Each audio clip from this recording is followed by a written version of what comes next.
First time and he got he tackled. lands, and if you watch it in slow-mo, because they showed it a few times after in slow-mo, he roll like it's full body weight. Him and the guy on top of him Yeah, that over was that Will throwing Anderson hand. Jr. Yeah. But he landed. What's crazy, he lands on the throwing hand, but it's his left hand that he's grabbing like crazy. I thought it was his shoulder, but it looked like after they wrapped it, they were talking about turf bone, but it looked like he might have landed on his funny bone, Well, then and that's why he final kept like pumping his hand in and out. That looked like a full sprain.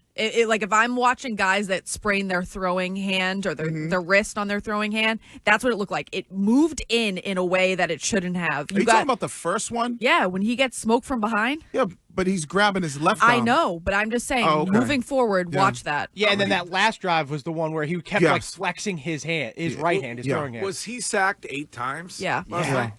That Texans defense is legit, though. They get they're after good. Will Anderson and the offense stinks. What's his name? Danielle Hunter. Danielle Hunter. They both have 10.5 sacks. Yeah, they're nuts. Will Anderson is so freaking good. If you watch that game, it was like, man, it was close, and Davis Mills was looking horrible. He was like, this kid stinks. He couldn't hit open receivers, but and you just keep creating more room when it comes to the division. If you're the New England Patriots, you win this game Sunday. Yeah, separation is you're going to be able to clinch the division off the bye against the Bills in the middle of December. Right. And even, like, it's crazy.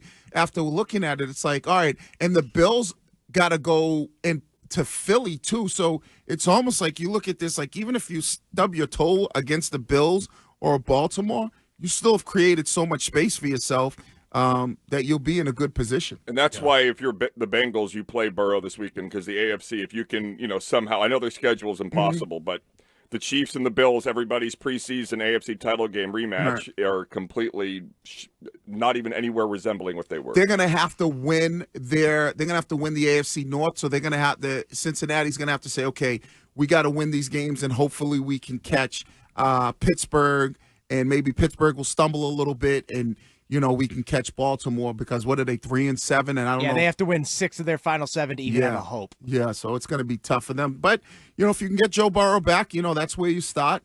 I think you're right. You play. If you lose, then you maybe make the decision about Joe Burrow moving forward. The argument that is being espoused by the insiders or those in the know is that not only does Joe Burrow make the offense way better, he also makes the defense way better, which I never understand that argument. He doesn't.